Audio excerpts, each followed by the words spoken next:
Bonjour à tous et bienvenue sur la chaîne du temps libre. Moi c'est Anso et aujourd'hui on se retrouve pour une nouvelle vidéo.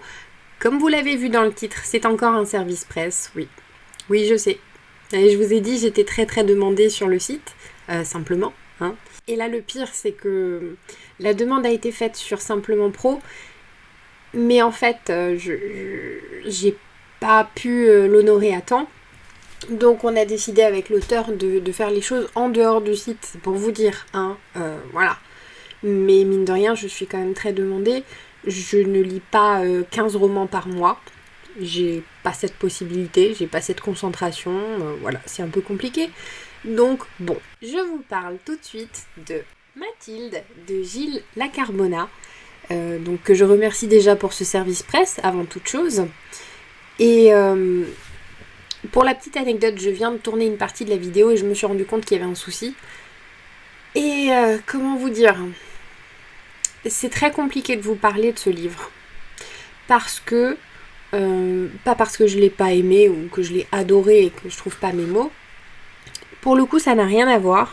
Ce qui est compliqué, c'est que je n'ai absolument pas envie de vous spoiler les thèmes abordés par l'auteur. Parce que je ne m'y attendais pas.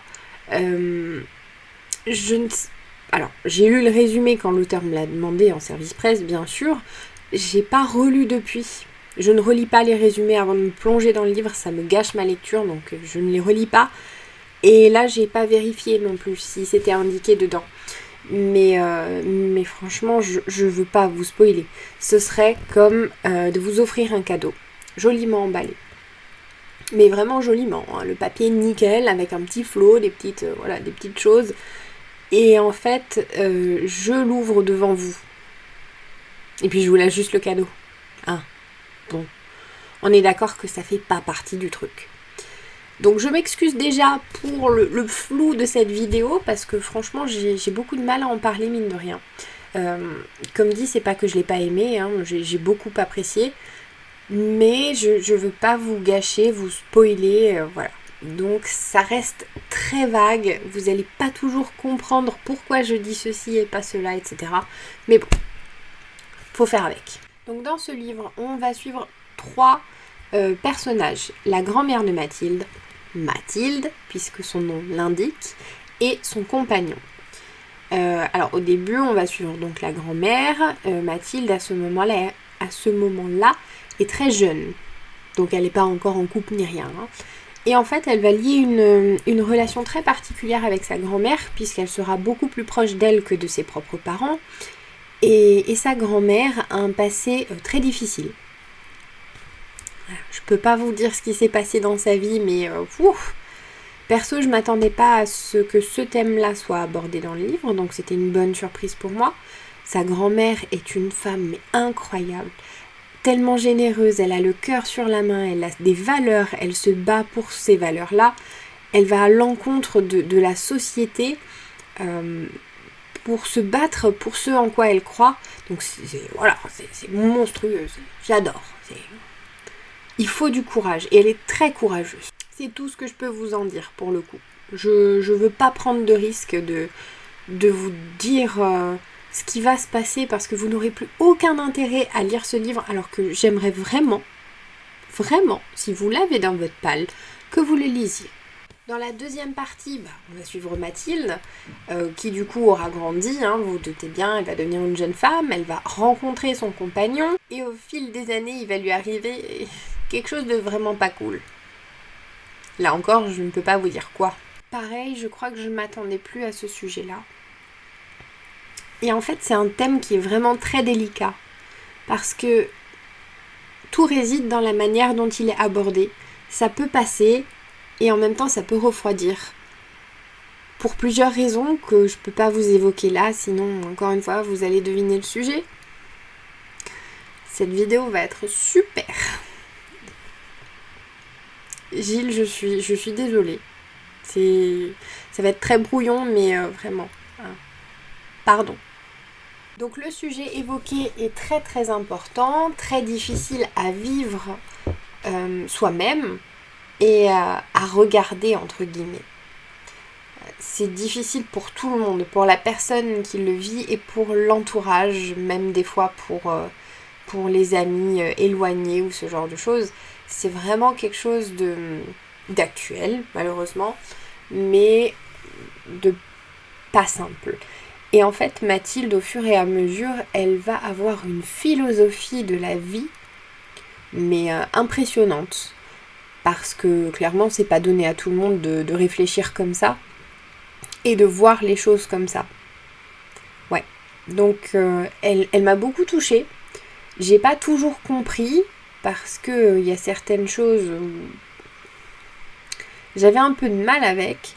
Mais quelle philosophie. Voilà, il y a énormément de choses à retenir de ce livre. Si vous voulez, c'est pas juste une histoire, il y a des messages derrière, il y a des choses très très fortes, il y a beaucoup d'émotions par l'écriture et par ces personnages qui sont déjà très touchants, très attachants et qui vivent des choses terribles et qui s'en sortent d'une manière, franchement c'est impressionnant. Psychologiquement, c'est waouh. Voilà. Et donc, dans la troisième partie, on va suivre le compagnon de Mathilde, qui lui aussi doit faire face à quelque chose de vraiment difficile. Et pour moi, personnellement, avis personnel, totalement personnel, c'est sa partie qui a été la plus difficile à lire. Parce que la grand-mère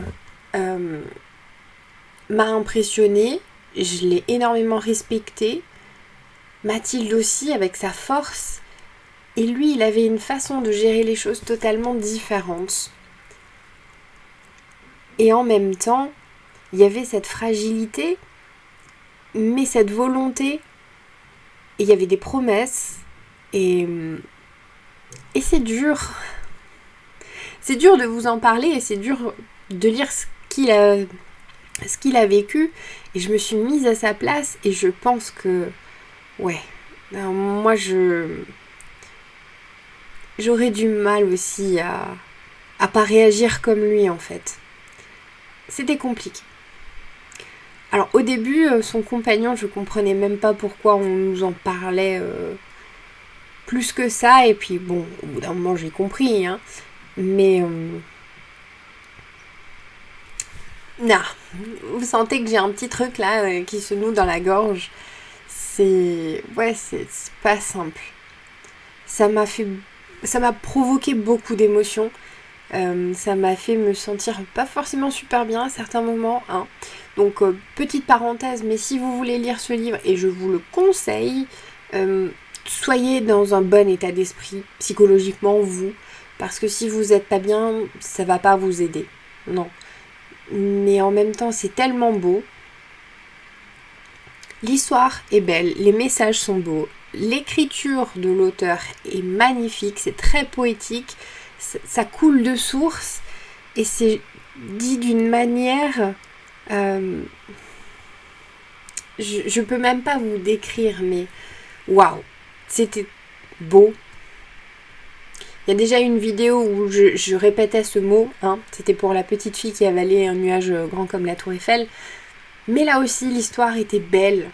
Il y a vraiment quelque chose qui, moi, m'a touchée au plus profond de mon cœur. Pour résumer, il y a vraiment, vraiment, vraiment de très beaux messages dans ce livre. Il y a une plume qui est poétique et tellement juste et qui met en valeur tous les messages que l'auteur veut passer. Honnêtement, c'est vraiment compliqué de vous en dire plus. Mais je serais par contre ravie de pouvoir en parler avec vous si vous l'avez lu. Hors YouTube, hein, en mail, en message privé, tout ce que vous voulez, pour ne spoiler personne. Parce que personnellement, j'aurais vraiment pas aimé être spoilée sur ce livre-là. Je me suis plongée un peu dedans en n'attendant pas grand-chose. Je me souvenais de cette relation de Mathilde avec sa grand-mère et c'était à peu près tout. Et je suis allée de surprise en surprise, hein, et d'émotion en émotion. Donc voilà. C'est pas un coup de cœur, je peux pas vous dire pourquoi, parce que vu tout le bien que je vous en ai dit, ça devrait. Je vois même pas d'ombre au tableau, de points négatifs. Je ne sais pas pourquoi c'est pas un coup de cœur. Pourtant, ça m'a beaucoup touchée. Il est pas loin du coup de cœur, mais il y est pas. Et je ne sais pas pourquoi. Je ne peux pas vous l'expliquer, je ne sais pas. En tout cas, une chose est sûre, je vous conseille de le lire. Si vous l'avez, lisez-le. Vous arrêtez votre lecture, vous le prenez. Bon, soyez dans un bon mood, hein, par contre, avant. Hein. Si vous n'êtes pas bien, finissez votre lecture tranquillement. Ça vous fera peut-être du bien. Si vous ne l'avez pas, allez vous le procurer. Allez-y. Faites la petite croix rouge, là. Vous arrêtez de me regarder avec mes bêtises et vous y allez. Parce qu'il y a vraiment quelque chose de beau et de profond dans ce livre. Sur ce, la vidéo est terminée. Je tenais encore une fois à remercier Gilles Lacarbona pour ce service presse et surtout cette belle découverte de l'histoire et de sa plume. Je vous remercie d'avoir regardé la vidéo et je vous dis à bientôt pour une prochaine vidéo. Bye!